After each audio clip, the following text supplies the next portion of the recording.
나는 예수 따라가는 십자가 군사라.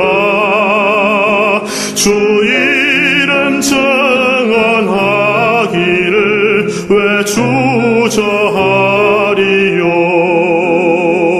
다른 군사 피 흘리며 나가서 싸울 때 나 혼자 편히 앉아서 바라만 보리요. 다른 사람 어쩌든지 나 주님의 용사되리. 나는 주의 군사 되어 충성을 맹세하여 내가 승리하기까지 준혜로 싸우리. 주님의 용사된 내게 주의 일 맡기소서. 큰 싸움은 시작되어 용사를 부른다. 일어나 전쟁 마당에 다서 나가자. 거룩하신 주님 위해 싸우러 나가자. 주님의 권능 힘입어 나 이길 때까지. 다른 사람 어쩌든지 나 주님의 용사되리.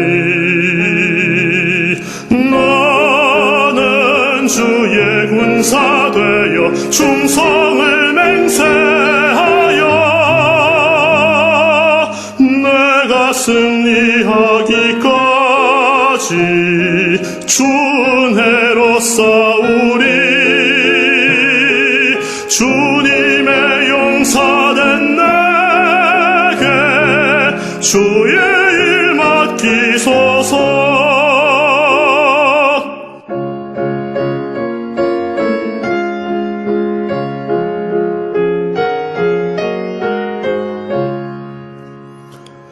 그 승리의 영광 위에 싸워야 하리라. 주 말씀 나의 힘되니 겁낼 것 없도다. 모든 싸움 이긴 후에 그날이 이르며 승전가 높이 부르며 큰 영광 누리리. 다른 사람 어쩌든지 나 주님의 용사되리. 나는 주의 군사 되어 충성을 맹세하여 내가 승리하기까지 준혜로 싸우리.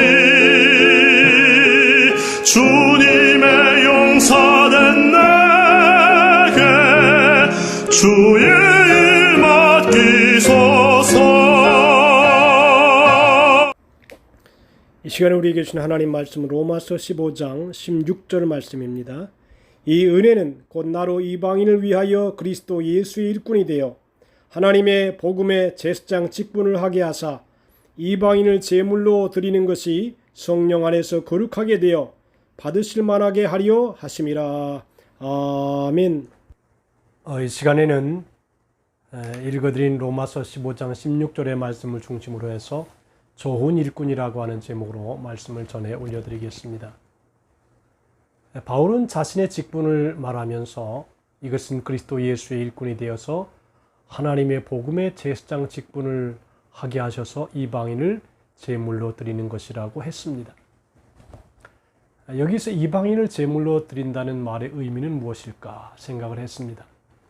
이사야 66장 20절에는 이는 나 여호와가 말하노라 이스라엘 자손이 예물을 깨끗한 그릇에 담아서 여호와의 집에 드림같이 그들이 너희 모든 형제를 문 나라에서 나의 성산 예루살렘으로 말과 수레와 교자와 노새와 낙타에 태워다가 여호와께 예물로 드릴 것이요라고 얘기했습니다. 이 내용은 이방인들이 바울에 의해서 하나님께 희생 제물로 드려질 것이라는 사실을 말해주는데, 이는 이방인들이 바울에 의해서 하나님의 복음을 듣고 하나님께 바쳐진 거룩한 제물이 된다는 의미가 됩니다. 또한 이방인들의 희생제사가 하나님께 연락된다는 뜻으로 이제 더 이상 유대인들의 희생제사는 폐지되었다는 의미까지 함축하고 있습니다. 이것은 결국 이방인들이 복음으로 말미암아 하나님께 영광을 돌리게 된다는 것입니다. 바울이 하나님께로부터 받은 은혜, 곧 그의 사도직에 대한 사역을 비유적인 말로서 자신의 사명을 논하고 그는 하나님의 일을 맡은 제사장으로 이방인 제물을 하나님께 드리고 있다는 것입니다. 예수 그리스도의 일꾼이란 자신의 일보다 하나님의 일을 더욱 중하게 여기는 사람입니다. 그렇다면 예수 그리스도의 일꾼인 바울은 사명을 알고 사명대로 일한다는 것입니다. 이방인을 위하여 그리스도 예수의 일꾼이 되어서 하나님의 복음의 제사장 직분을 하게 하셔서 이방인을 제물로 드리는 것이 자신의 사명임을 알고 감당하는 것을 말합니다. 인간은 사명적인 존재입니다. 이 말은 사람은 누구나 태어나면서 각자의 할 일을 가지고 태어난다는 의미입니다. 그리스도인에게서 이 말은 더욱 중요한 것입니다. 성도는 구원받은 순간부터 하나님의 교회한 지체로서 자기의 사명을 다해야 합니다. 성도는 기도함으로써 자신의 사명이 무엇인지를 또 찾아야 합니다. 바울은 자신이 수행해야 할 사명이 무엇인지 확실히 알고 있었기에 위대한 사도가 될 수 있었고 직무를 훌륭하게 감당할 수 있었습니다. 그래서 내가 내 자의로 이것을 행하면 상을 얻으려니와 내가 자의로 아니한다 할지라도 나는 사명을 받아노라고 했습니다. 사도 바울은 예수님의 특별하신 은혜로 사도로 부르심을 받았습니다. 그래서 바울은 오히려 자신의 사도직에 대해 특별한 사명감을 가졌고 다른 사도에 비해 뒤떨어지지 않으려 열심을 다해서 그의 직분을 행하였습니다. 사도 바울은 내가 복음을 전할지라도 자랑할 것이 없으면 내가 부득불 할 일임이라 그랬습니다. 예수 그리스도가 전한 하나님의 복음 그 자체는 세상 모든 사람에게 널리 전파되어야 할 것으로 우리 모두의 자랑이며 영광이라고 볼 수 있습니다. 그러므로 하나님의 일은 선택의 여지가 없다는 것입니다. 미국의 전신기 발명가인 모스 교수와의 대화에서 하베이 목사님이 이런 질문을 했습니다. 모스 교수님, 대학 교수실에서 실험할 때에 혹시 계속해서 그 다음에 무엇을 해야 할지 몰라 쩔쩔매던 경험이 있습니까? 예, 있습니다. 종종 그런 일이 있습니다. 내가 하는 실험은 모든 사람이 다 알고 있는 그런 쉬운 문제들이 아닙니다. 그래서 나는 문제가 생겼을 때 하나님께서 나에게 좀 더 많은 빛을 주십사 하고 기도를 드립니다. 그러면 일반적으로 빛이 옵니까? 예, 그러나 내가 발명한 것으로 인하여 미국이나 유럽 등지에서 나에 대하여 큰 영예를 안겨줄 때마다 나는 내가 그 영광을 받을 만한 자격이 없다고 생각합니다. 이렇게 얘기했습니다. 내 자신이 그런 훌륭한 발명을 할 수 있었던 것은 내가 다른 사람들보다 더 뛰어났기 때문이 아니라 인류를 위해서 그것을 만들어야 할 필요를 갖고 계신 하나님께서 누군가에게 그 일을 맡기신 것이 바로 내가 그 임무를 맡게 된 것뿐입니다. 라고 얘기했습니다. 이런 사실을 볼 때 발명가 모스가 했던 첫 말인 하나님께서 하신 일이라는 말은 그리 놀라운 것이 아닌 것 같습니다. 이처럼 하나님의 일은 싫고 좋음에 따라 선택할 수 있는 것이 아니라 당연히 해야 할 사명이라는 것입니다. 그런데 이 길은 하나님의 뜻을 저버린다면 화를 당할 것이라고 했습니다. 만일 복음을 전하지 아니하면 내게 화가 있을 것임이라고 했습니다. 우리는 언제 어디서나 사도 바울처럼 그리스도 예수의 일꾼이라는 고백을 서슴없이 할 수 있어야 됩니다. 그것만이 제사장의 직무를 올바로 수행하는 길이라는 것입니다. 뉴욕의 소방서장을 지낸 보너라는 사람이 이런 말을 했습니다. 자신은 잠을 잘 때 침대 위에 걸린 소방배를 아무리 작게 해놓아도 그 소리에는 민감하게 잠을 깨지만 밤새도록 우는 아기의 울음소리에는 끄떡없이 잠을 잔다는 것입니다. 그러나 그의 아내는 정반대라는 것입니다. 그녀는 큰 소방배 소리에는 잠을 잘 수 있지만 아기가 바스락 소리만 내도 벌떡 일어난다는 것입니다. 이는 소리에 민감한 것이 아니라 사명에 민감한 사람의 모습이라는 것입니다. 사명은 삶의 유일한 조건입니다. 사명 때문에 사람을 살아갈 이유가 있는 것입니다. 사명이 끝난 날 우리는 낙엽이 되어야 하지만 그래도 한탄하지 말아야 합니다.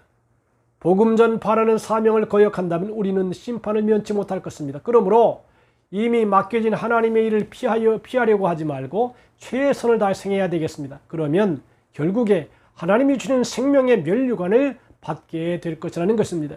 그러므로 사명을 바로 알고 사명 감당하는 그리스도 예수의 좋은 일꾼들이 되라고 하는 것입니다. 그러면 주어진 사명을 감당하기 위해서는 하나님의 은혜라고 겸손한 마음을 가지고 있어야 된다는 것입니다. 사도 바울은 하나님께서 내게 주신 은혜로 말미암아 그랬습니다. 사도 바울은 자신이 행하는 하나님의 모든 사역이 하나님의 은혜 속에서 이루어지는 사실을 고백하면서 스스로를 그리스도의 수중에는 하나의 도구로 보았습니다. 빈수레가 큰 소리를 낸다는 말이 있습니다. 우리에게도 깊은 물은 소리 없이 흐른다는 속담이 있습니다.